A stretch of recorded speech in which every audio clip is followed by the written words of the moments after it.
All right, and we're live to the YouTube people who are catching this on the replay. Give me 1 second to set this up. All right. My computer's going crazy. Let's see, function mute. All right. Hold on, guys. We're about to get this party started. I just want to check on YouTube to make sure that this is actually working. Yes, okay.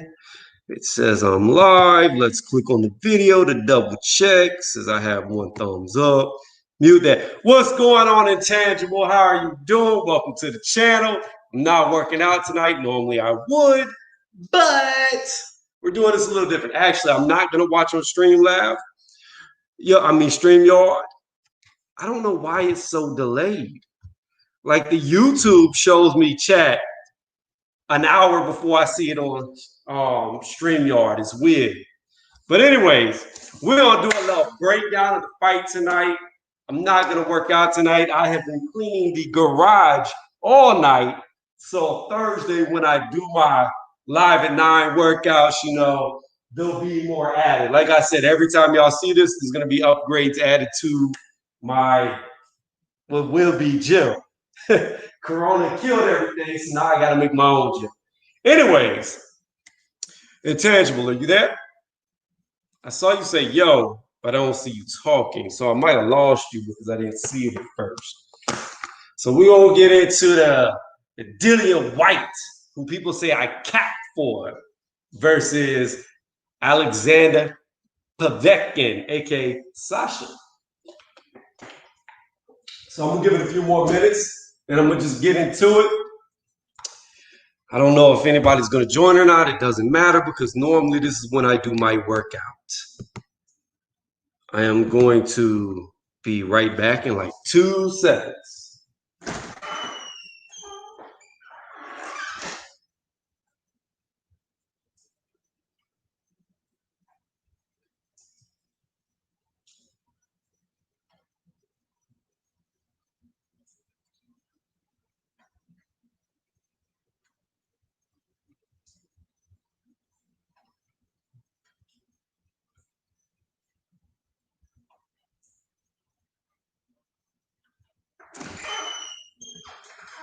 All right, we're back in the lab, aka the garage. I'm gonna try not to pass out while I do this real quick live stream because it smells like pure pine sol in here, and I'm losing brain cells every moment I stay in here. See, I can't even talk. I'm stirring on my words.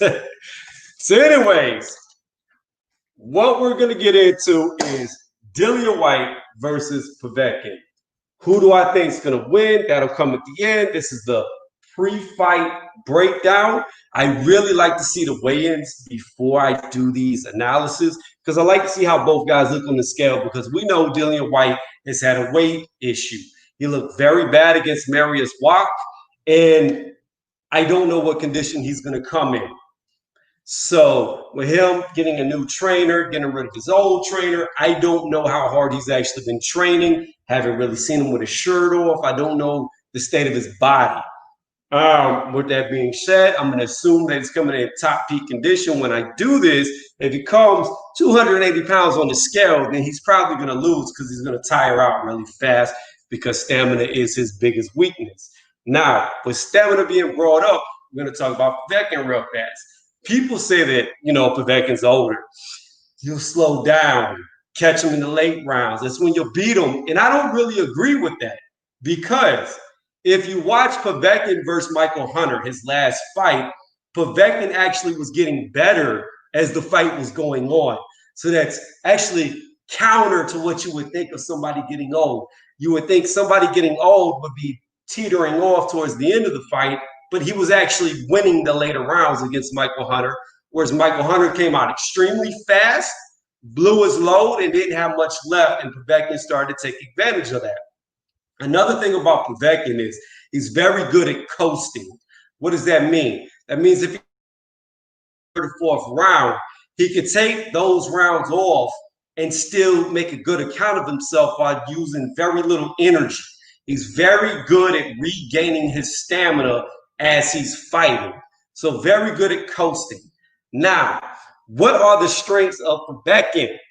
He is a very good counterpuncher. He has a very good uppercut. His overhands are amazing. Now, let me see. What up, Slim? I'm gonna start doing some cardio in my garage because of me. Rocket, I'll get into that in a minute. We'll talk about cardio in a second, bro. If you stay here to the end, I'll talk about the cardio. So I lost my train of thought. I did write little notes because I get on tangents. So let me just get into this real fast. I was talking about he's got really good overhands. So I wanted to touch on a couple of key points about this. So Povetkin, what's going to be really good with him against Dillian Whyte is he's got a really good feint jab and it'll go straight to the body. And we all know when endurance is your biggest weakness, body work is not what you want to happen to you. You want people not to hit you here. You want them to hit you in the face all day, but stay away from the gut and the sides. That's not what you want. And Povetkin is very good at that little feint. He'll go straight down to the body. He's got decent hooks to the body, but really Sasha's bread and butter is the feint into the body blow. People don't realize this, but he actually hurt AJ by going low, going high. I believe it was like the end of the first or second round. He had AJ stumbling a little bit right before the bell. So he's very good at working the body and opening up other things. Now, one thing I will say, touching on that, as I'm talking and thinking, Dillian Whyte has what I like to call a triangle guard. What does that mean? That means his hands are very much like this, right? A lot of the times he's not square or angular. He's very triangular. So when you have a triangle guard, you're very susceptible to body blows because your elbows are pushed out. Now, your face is more protected as you're angled to parry coming high. That's what it's good for. But all this is open. It's also susceptible to uppercuts. And we saw Dillian Whyte get floored by Oscar Rivas by an uppercut. And what does Povetkin do really well? Uppercuts. So this is a very risky fight for Dillian Whyte. Very risky. Very, very, very, very, very, very risky fight because of how good of a counterpuncher Povetkin is. And he's got a lot of experience, a lot more experience than Dillian Whyte. Let me see here. Overhand right. Okay, so what Povetkin also does really good is the overhand right. Now, Dillian Whyte also is very good at overhands, but if it goes overhand to overhand, it will favor Povetkin in the overhand war because the shorter man who's going to be arcing the punch up is much better at landing an overhand than the taller man trying to arc it down. And someone would be like an artillery round coming down versus, I don't know, how you would arc a basket. So to me, Povetkin would have the advantage in the overhand, and he's very good at whenever somebody like Dillian Whyte jabs, who leaves his chin out there, to come around and catch him with the overhand. Because Dillian Whyte, he showed a very good jab against Rivas, especially the double jab. However, you see him hit here, and he'll pause and leave his chin forward versus getting back. So that was one of my negatives to Dillian Whyte that I was going to do later, but I guess it's just kind of flowing together. Now, what do I see bad about Povetkin? You can make Povetkin lose a lot of stamina and burn energy. How do you do it? You make him go backwards. What he does is he kind of bounces back and he puts his hands up. So if you can feint him and make him come back, his guard always seems to tend to go high up above his eyebrows. And that's when you come to the body. So if you can make him do that little bounce back that he's notorious for doing, you can expose the body of the older man to try to wear him down.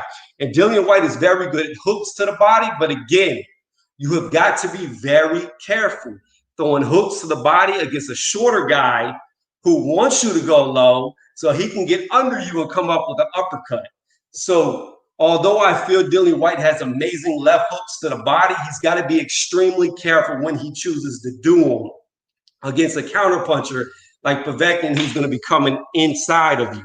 So you got to be careful with that. Now, with that being said, a negative that Povetkin does while we talk about hooks is he likes to be leaping hooks. He'll like be way out of range and just start leaping at you with hooks. Now, the thing about that is with Dillian Whyte being taller, longer, you didn't really see AJ taking advantage of it. When a guy is jumping, leaping at you with hooks, right? What beats a hook? A straight punch. But what's even better than a straight punch? Stepping into it. So when you step into it, the hook will go behind your head, right? If you move forward and then hit with a real quick uppercut. As his head is coming towards you like this, open, he can't block because he's here. So it's going to be impossible for him to parry that uppercut. You step into it, boom, straight on the chin, drop him. So that's a really bad flaw that Povetkin has. He gets frustrated and he will leave with those. What else can I say about Povetkin?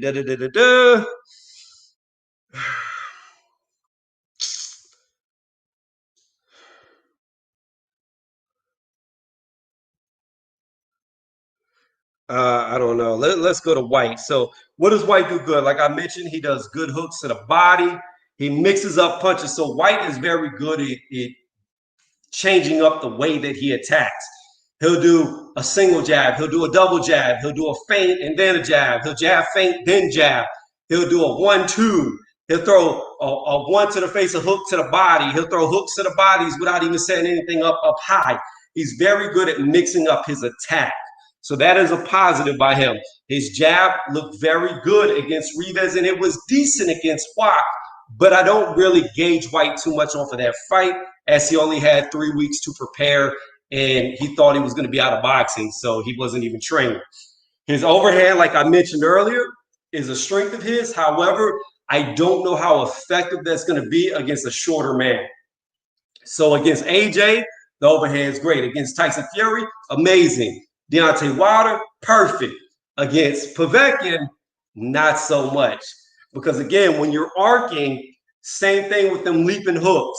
If Povetkin can step around and come on the inside, and Povetkin likes to put his head on the taller man's chest and he'll throw over himself, he could do that, come under him and throw over with the same punch, or he could step in and uppercut, like I said, that triangle guard that Whyte likes to do is very susceptible to. And Dillian Whyte is very good at in and out. Whyte, to me, is a pressure fighter. However, he does back out a lot. You'll see him come in with the jab and you'll see him get out. He'll come in, do his work, and he'll get out. So that's very rare for pressure fighters to know when to go in and when to come out, when to go in, when to come out. He never sits in the pocket for too long, which is a very strong advantage, especially against a counterpuncher, because you want to try to keep Povetkin at range. That way he can't get to you with them counter shots or get on the inside. Again, I already brought up a negative for Whyte. It was the triangle. His stamina. Dillian Whyte's stamina is probably the worst stamina out of all the elites. And I consider Dillian Whyte an elite, but I have to be honest and I stay unbiased. Dillian Whyte has the worst stamina of any heavyweight at the top tier, period. There's no ifs, ands, and buts about it. He got knocked down by Oscar Rivas because of his stamina. He got knocked down by Joseph Parker, who he was beating because of his stamina. And he almost lost in that 12th round because of his stamina. Whenever he fought Anthony Joshua, and it's the first time they met, and soon they may have a rematch. Actually, it was the second time because they met in the amateurs and then the pros, but whatever. Whenever he fought Anthony Joshua, he was exhausted before he got knocked out. So you can't really say it was 100% of AJ's power that put him away. It was a lot of his exhaustion. What else? I said, do not Philly shell. Do not. I know his new coach wants him to work on the Philly shell.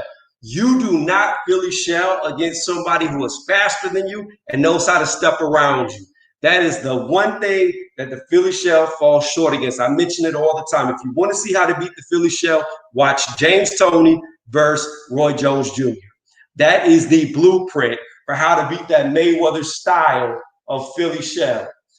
All it takes is for you to be faster and be able to move around. That's it. That way, when they're here, you get on this side, they're still in front of you, but you're not in front of them. That's what Roy Jones exploited. And I feel even though Povetkin is much older than Whyte, he is the much faster fighter. I do believe his foot speed, especially early. Now, later on, I don't know. I think both of them will have the same issues with stamina, but if it comes down to endurance, I do think Povetkin knows how to manage his energy better. So therefore, he might actually look fresher as the fight progresses. Um, Let me see. What else did I say? The triangle. I already said what that's susceptible to. Body, uppercuts. Um, Okay, so Dillian Whyte's another big problem of his is he's very prone to get wild and sloppy and really swing for the fences when he gets you hurt. Now, that's great if you're like Deontay Wilder and you don't get tired. But when you get tired, you can't do that because you'll burn too much energy and you might not make it down the stretch. So Dillian Whyte's got to get better at not being so reckless and putting so much energy into his attack when he has somebody hurt. Um, and then I already mentioned that when he jabs, he kind of keeps his chin out there. Now he's got a good jab in the sense of when he throws a jab, he's always behind his shoulder, which is great.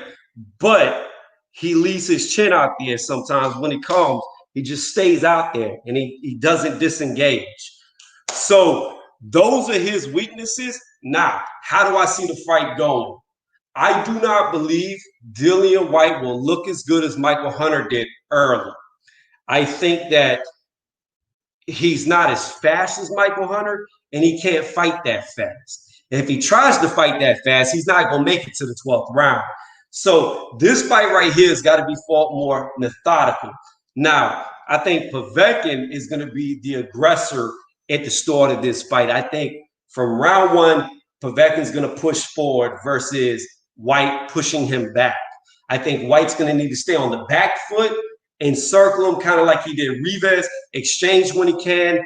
But in them first 1 to 3 rounds, 4 rounds, you need to stay away from him and just catch him with the 1-2s, hit him with the hook to the body, but don't ever, I'm going to tell y'all this right now.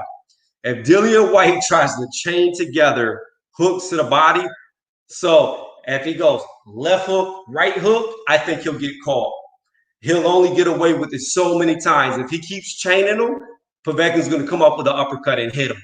And the thing about Povetkin is I think he's a lot better at finishing people than Oscar Rivas is. I think Oscar Rivas is a great fighter, but as seasoned as Povetkin is, if he hurts you, I think he's good enough to get somebody out of there by just working all around and just not headhunting like Rivas did.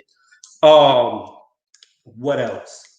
So I see that's how the beginning rounds for Whyte needs to be fought. He's got to stay on the back foot, whereas Povetkin needs to close that gap and stay on top of Whyte. Povetkin's key to victory is exploiting that triangle guard and working that body, putting his head in Whyte's chest early and working that body so you know later down the stretch he can't really beat you. Also, what Povetkin needs to do is he needs to do step arounds. So every time, like, let's use the bag as an example. Every time Dillian Whyte jabs at Povetkin, he needs to come around and hit him with a hook. Hit him with a hook. He needs to step around and hook. Step around and hook off of Dillian Whyte's jabs. I think that's really, really going to hurt Dillian Whyte if he can do that, using them counter punches. Again, hold on one second, y'all.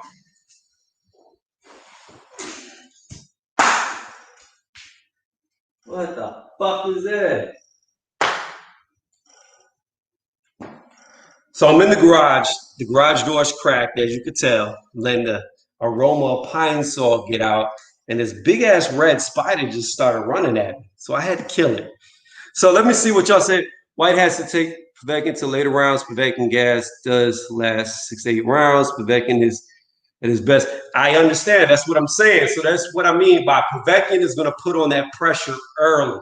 He's going to try to work the body of Whyte. He's going to try to stay as close to Whyte as possible to sap him. Another thing that Povetkin needs to do is really So Povetkin's got this really nice thing that he does is whenever he gets the opponent coming towards him, he likes to put his head on them, right? And the minute he puts his head on them, he'll slip under their arms and come with an overhand as he's slipping. So pretty much what he's doing is he's using their body. He puts his head through their body so they can't counterpunch, and he comes over with a real quick overhand. I see that being a successful punch, especially when you have a triangle guard that is bread and butter to be anything that can get in between is bread and butter to be hit on. Like that's what you need to do to that guard. I don't like triangle guards. I like it's just, to me, there's too many flaws in it. It's good for the parries, like I said earlier, but when you've got a shorter man who can get under you, uppercuts, overhands, destroy it, especially body work. But I don't think Povetkin needs to throw a lot of hooks to the head. I think his main focus is body, putting the head to his chest, slipping to the side, using Whyte's body, and then coming with an overhand or coming with an uppercut. So I see Povetkin coming fast and hard early. I say for the first 2 to 3 rounds, he's going to put a lot of pressure on Whyte, try to work the body the best he can. Then from rounds 4 to about 6, I think you're going to see Povetkin go into coast mode, which I see him do all the time, to where he's going to be in the fight, but he's not going to be as active. And he's going to be trying to sharpshoot at Dillian Whyte's body. Then come around the 7th, 8th round, he's going to get his energy back. And then you're going to see Povetkin get more aggressive again to the later ends of the match. I mean, he might teeter off around the 10th or 11th, but I think if he comes on around the 7th or 8th, he'll make it all 12 rounds. And you'll see that beginning aggression start again at the end. I think the time to really put it on Povetkin is them coasting rounds in between the 4th and 6th round. That's where I'm going to flip this to what Dillian Whyte needs to do. What Dillian Whyte needs to do is treat Povetkin like he did Oscar Rivas early. He needs to stay on the back foot, hit him with the jab, do clean, straight jabs, not a lot of hooks, because Povetkin's looking to counter. But when Dillian Whyte jabs, he doesn't need to fully commit, because what's going to end up happening is if he fully commits, and especially leaves that chin out there, you're going to see Povetkin step around like he likes to do and come for a hook counter. So Dillian Whyte just got to do a fast snap and then back out. Boom, back out. Every time he sees Povetkin go to step forward, he just needs to put a hand in his face and pull back. Doesn't have to be a lot of power. It's just got to be enough pop to knock his head back for him to get out. Then Povetkin's got to reset to come forward. That's all he's got to do. Interrupt his flow. So, again, I think for Dillian Whyte, the first 3 rounds, you need to be very cautious. You need to pick your shots, land your straight when you can. Don't worry so much about the body unless you're throwing one hook here and one hook there. Never chain them together. Do not do that early. Then when you get around the 4th, 5th round, that's when you as Dillian Whyte need to put the pressure on, because that's when Povetkin's looking to recharge his batteries. That's when he's looking to be solar power and get all the energy from the sun he can by doing as little as possible. That's when you attack him. You come on strong around the 4th, 5th round, and you continue that to the end of the fight. And if you can do that, especially land the body blows in that time when you know he's going to be in coast mode, Povetkin may not make it to the end of the fight. So, with that being said, those are the keys to victories I think both fighters should implement on how they should win. How do I see this going? I see this being a very tough fight for Dillian Whyte. I see it being a chess match. And I believe Dillian Whyte can beat Povetkin, but I understand, and I've said this before, he switched up his whole team, switched up his coach, switched up everything before he switched up where he trained, leaving England, all of that. I said that this is a very dangerous fight for him stylistically. I think Povetkin stylistically might be his hardest match. Just because of the height difference and how good he is at countering. It's a very dangerous fight, and the last thing you lose is power. So we know Povetkin can pop if he hits you cleanly. I believe if Dillian Whyte can follow the game plan, if he can stay away from him, but make him work for the first 3 rounds and then really put it on him on that 4th, 5th round and then continue it, I don't see Povetkin making it past 9 rounds. I think Dillian Whyte can catch him enough body blows in the 4th, 5th rounds to where Povetkin's going to look old by the time he hits the 9th round. I really believe Dillian Whyte will win this fight by knockout. I think it's going to be set up by left hooks to the body. And I don't see Dillian Whyte's signature overhands being a big factor in this fight. I think what you're going to look for more or less is he's going to hurt Povetkin with a hook to the body, and you're going to look for a real quick uppercut after it. And I think that's going to be Dillian Whyte's main tool that is going to put this fight in his favor and be the beginning of the end for Sasha or Povetkin. So that's how I see it going. I don't see it going past 9 rounds. In my bones, in my muscle fibers, I think this could be a late 8th round knockout by Dillian Whyte if he fights smart. However, with that being said, it is not out of the realms of possibilities for Povetkin to be smarter, wiser, and knock Dillian Whyte out. It's not out of the possibilities that we see Dillian Whyte get in there, can't catch Povetkin early, burns too much energy missing with hard shots. Povetkin being skilled enough to go into coast mode, Whyte not being skilled enough to catch him, then Povetkin really putting it on Whyte around the 7th round and wearing him out in the 11th or 12th round. Because I can tell you this, if Dillian Whyte gets as tired against Povetkin as he did against Joseph Parker, Povetkin will put him away. He will not survive this fight. I can promise you that. If he gets that exhausted around the 11th round, he will not make it to the end of the 12th. That is guaranteed. I guarantee that. But I don't think that's going to happen. I think Dillian Whyte has become smart enough, skilled enough to do how I said he's going to do earlier. So that's how I see the breakdown of the fight going. If y'all disagree, let me know. I've got an 8th round knockout. If not, towards the end of the 8th round, it will end in the 9th round. I don't see it going past 9 rounds. I got Dillian Whyte winning, but I do believe, get the smoke. What's going on, man?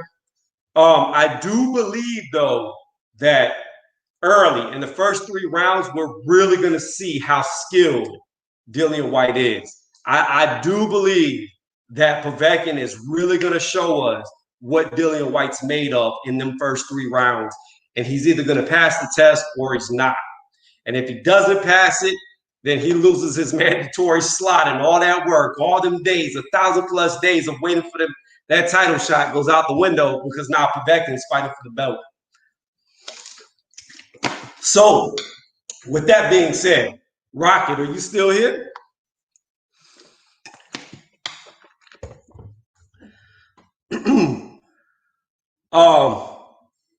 Ricardo, how do you see Whyte winning? What punch? Do you see it being set up by a body, an uppercut, an overhead? How do you see Dillian Whyte knocking him out? Taylor Pursoon. I didn't want to talk about Katie Taylor or Pursoon in this. I feel like this. I feel like Pursoon beat her in the first fight. I'll say that. So you agree with me that you think the uppercut is going to be the beginning of the end for Beckham.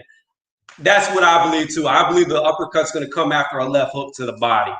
I believe at some point in time, around 6, 7, 8, he's going to hit him with a left hook to the body and come up with a right uppercut. And that's pretty much going to be put in, them spaghetti legs on Povetkin. And that's going to be the beginning of the end for him. I don't think he'll recover from it. But yeah, I guess I could do a video on Pursoon and Taylor, but I don't know. I'm not sold on Katie Taylor. There's a couple of fights that I don't think she actually won. What's going on, Regulator? How you doing?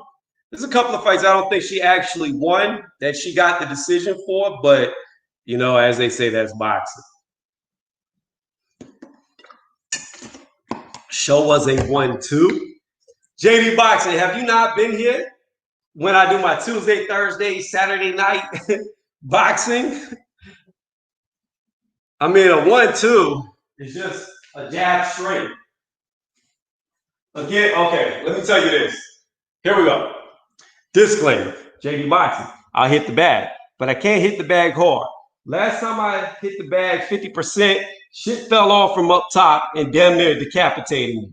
So I will do a 1-2 real quick. It's just, I'll do it slow and then I'll do it quick. So all a jab is, for those who don't know, it's just, in my opinion, how you should jab is when your lead toe hits the ground, your jab should be hitting, and then you pop back. It's just, right? So, another thing to know about the jab, okay? Another thing to know about the jab. A jab is a real good measuring stick. All right, Ricardo, thanks for stopping by, man, and thanks for typing. You said, you know, I'm pulling your leg. That's okay. We already in it, so we're going to do it now. But anyways, so a jab is a measuring stick, right? Because pretty much 6 inches is your reach behind your jab. So what that means is if you're traditional, your right hand has 6 inches that you can go further. If you're southpaw, then your left hand has 6 more inches of reach, which that means to demonstrate is if I get within 6 inches, right, I can throw this jab. I'm not touching the bag, but I still hit it with the right, the straight. So that's what a jab is. Now, as far as the 1-2 goes, you know, you can come over here. I'm barefooted because it's so clean, no dust, no nothing. So a 1-2, that's it. That's all it is. And then just get your hands back. But then you can set up, you go 1-2, come around, and then just hooks and all that. But I'm not going to hit the bag bar because there's no point. Anyways, that's a 1-2. And make sure when you throw the 2, you're rotating that back hip. That's the key about throwing a punch. For power, you're here and you're rotating. But anyways, hopefully y'all can see it from that angle. That might be from that angle. I might even stand here. So you throw the jab, boom, and then you rotate. Then you come back. Then you step around. Then you hook. Then you uppercut. Then you hook, whatever. But anyways, this is enough of that. But yeah, that's my breakdown. That's my live breakdown of it. I don't have much more to say about that fight. Other than that, I'm not working out tonight because I don't want to get the garage dirty because tomorrow, 0 dust. 0. But I'm getting my floor mats in tomorrow. So my gym mats are coming tomorrow. They were supposed to be here today. Then I would have been working out. But I want to try to keep this clean. I know the mats are going to be dirty. I'm going to clean those too. But yeah, we got it going though. It's going to be good. So Thursday night, I'll be back in it. I'll probably be barefooted. I'll tell y'all this. Here's an old thing about jump roping. If you want to learn how to jump rope, do it barefooted. That's all you got to do. You will figure out so quickly how to jump rope barefooted. If you've never done it, jump rope barefooted, and then you'll figure it out. Rocket, I'm going to ask, are you still here?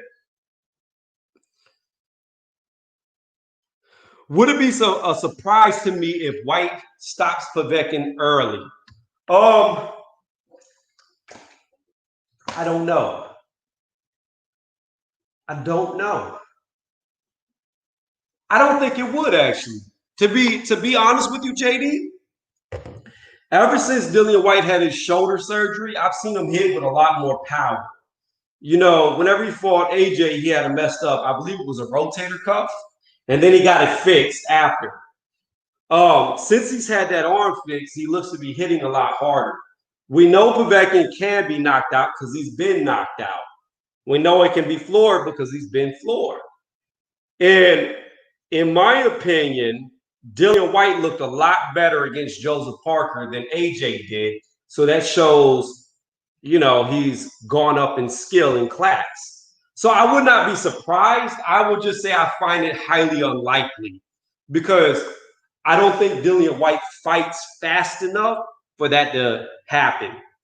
You would need somebody to come out there like Michael Hunter did, who's going to throw all caution to the wind and let his hands go to do that. And I don't see Dillian Whyte fighting like that. He's never really rushed anybody like how Tyson Fury rushed Deontay Wilder. That's not how he fights. You know, it's just I don't see it. I don't foresee it. It could happen. Povetkin could get caught. He could get old overnight. You know, people already say he's old, but he could really get old. Father Time could catch up, and he could get caught and not get back up. You know, that's the main thing about age too. Is when you get old, your recovery goes out the window. So like you can get hit by something that in your youth it wouldn't done anything. You just shake it off like, what was that? But when you get older, you get hit by that same thing, and you might not get up. It's interesting. Here's what I will say. This is what I will say. I think that if Dillian Whyte knocks out Povetkin early, it's going to give the haters more ammunition against Dillian Whyte.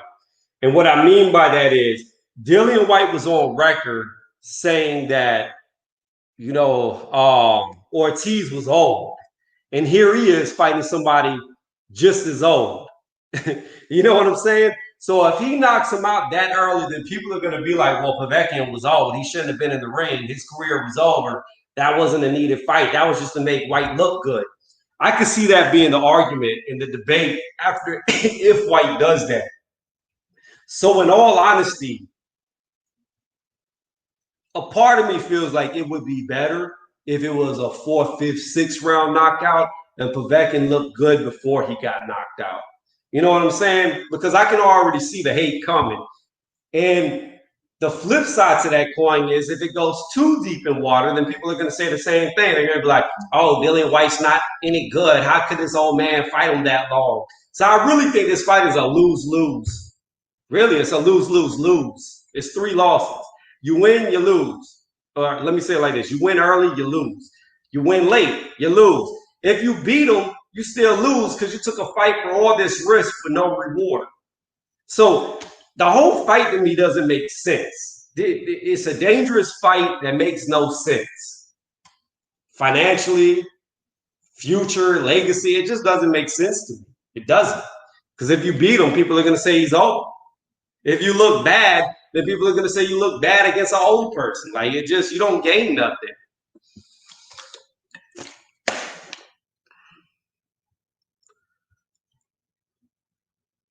Yeah, you know, they've been hating on Whyte for a very long time. And the thing is, I've been talking about how much improvement I've seen in Dillian Whyte. I think I have seen Dillian Whyte improve more than I've seen AJ improve since both of them fought each other. That's how I honestly feel. I feel like I've seen more improvement from Dillian Whyte than I have from AJ. I feel like AJ's improvement, I feel like AJ was here when he fought Whyte, and now he's about right here. I feel like when Whyte fought AJ, he was here, but now he's improved like this. I think Dillian Whyte is the most improved fighter in heavyweight boxing. But again, he's fighting a dangerous fight. Stylistically, I think it's a bad fight for him.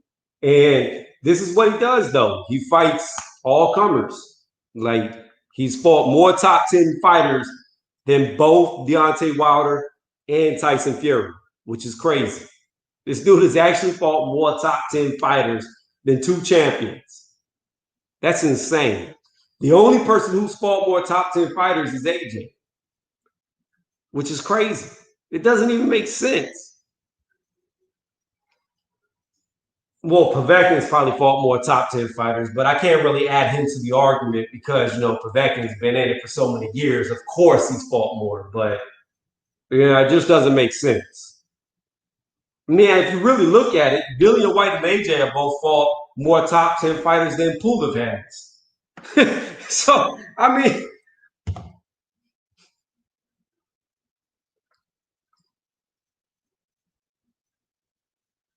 no. And the thing about it is, JD, he doesn't need to take this fight. He could have fought anybody, or he could have not fought at all. Because no matter what, he's got the #1 slot. There's not a mandatory to the mandatory. He didn't have to fight anyone. The champion had to fight the mandatory. The mandatory doesn't have to fight the other dudes. He's already got that. He already locked it up when he beat Rivas. He doesn't have to fight nobody else till the champion's available. So, I mean, that's why when people say I cap for Dillian Whyte, I really don't. I like that he does stuff like this. He takes unnecessary fights that he doesn't need to take. And at the end of the day, that's how legacies are built. That's how you can look back on a fighter and say he took on all comers. Whether he wins or loses, you can still say he took on all comers, which is, JD, that's the biggest negative against Floyd Mayweather. Mayweather didn't take on all comers. Mayweather had to pick and choose who he fought, when he fought, how he fought them. They had to adhere to all these different rules and regulations, whether it be a catch weight, you put on these gloves, etc., etc., etc. That's why I understand the argument when people say Manny Pacquiao is greater than Floyd Mayweather, because Manny Pacquiao fought all comers.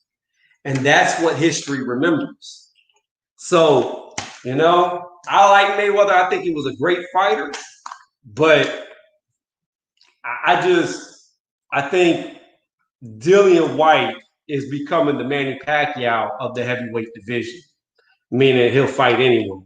I thought Joseph Parker had that same type of heart until he fell out of a fight over a spider bite. Like, come on, bro. Didn't no spider get you out of a fight? So that's what I thought. And then we'll see what happens with Usyk. I just don't think Usyk belongs in the heavyweight division. I don't think he's going to be successful there. And I don't think it's going to stain his legacy. I think he's too small. I don't think he has enough power. And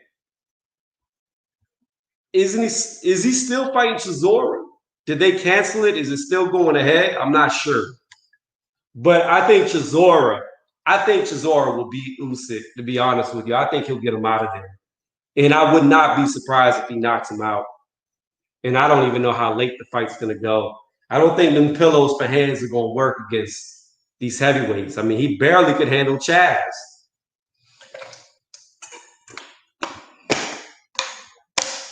But I still think Usyk's a very good fighter.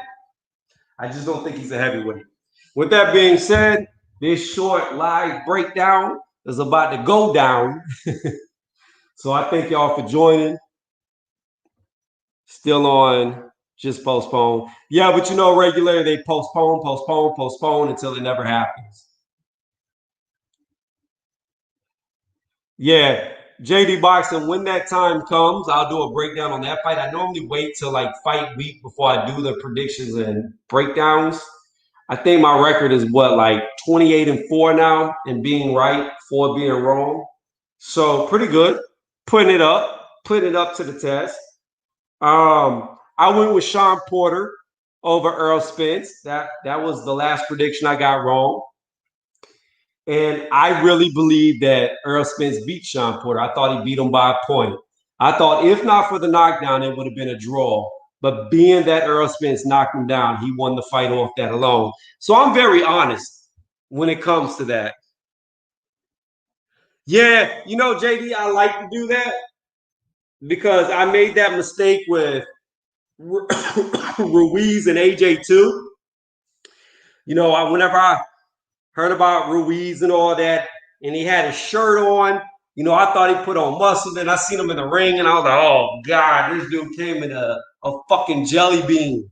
Oh, my gosh. Like, then he started moving. I was like, yo, this dude only ate McDonald's. He trained by picking up fucking Big Macs. That's how he was training and drinking sodas. Like, no boxing was put into that fight.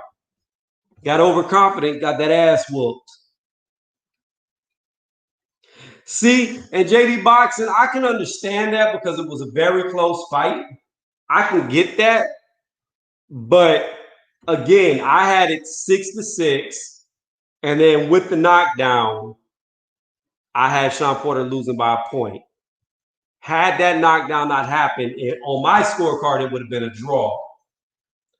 But I'm going to say this before I go. What do I know? What do I know about boxing? All this time I thought I knew how to do scorecards. I thought I knew how to act.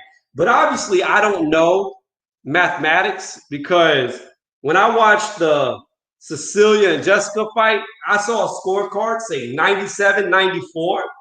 And I didn't know you could get 97-94 in a 10-round fight without a knockdown. I didn't even know that was possible. So obviously, these judges know how to make a 10-round fight into an 11-round fight by magic. And I don't understand that magic. So maybe I didn't unlock it through trigonometry, statistics. I don't know. Maybe it's somewhere hidden in a circle in the geometry. I don't know. But all I know is I saw 97-94 on a scorecard, and I didn't know what was going on. So obviously, I don't know how to score. That's all I'm going to say about that fight. You know, that's all I'm going to say. There is an 11th round that manifested on the scorecard. but anyways, on that note, I'm gonna stop talking because if you keep typing, I'll keep talking. I thank y'all for joining. Thanks for coming through, Regulator. Thanks, JD, Ricardo, who had to go back to work as I finished my breakdown of this fight and how I saw it going. I saw Get This Smoke, but he didn't stay. He just said, peace, y'all. So I don't know if he was just popping in. I wish Rocket was still here because I was going to tell Rocket about what to do to work out, but I'm sure I'll catch him on Black Horseman's channel. If you don't know, that's UGC Flame, if I could talk. I'm sure I see him over there, though, to give him some pointers. But yeah, thank y'all again for coming in. On that note, the stream's going down. I'll see y'all Thursday, 9 p.m., working out. What's going on, BK?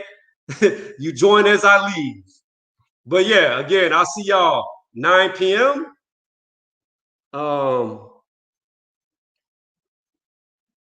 97-94 is 6-3 and 1 even. Oh gosh, no, I can't even leave Mark. Mark, do you want to get up on here and we talk about this real fast before I kill this stream about this even round?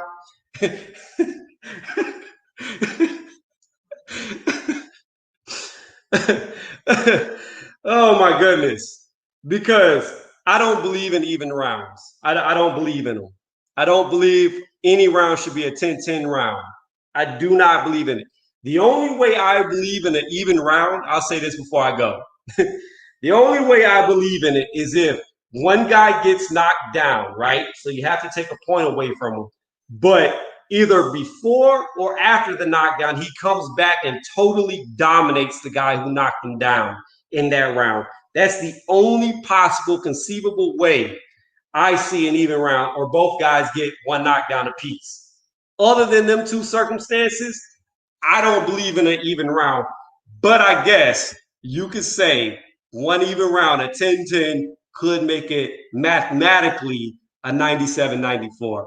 I can't recall 10-10 rounds on actual scorecards. I can recall seeing 9-9s, but I've never seen a 10-10 on an actual scorecard. But, Mark is a historian, so I'm pretty sure he'll be like in 1964, February 23rd, this dude and that dude fought, and there was a 10-10. So when I make statements like that, I know I'm setting myself up.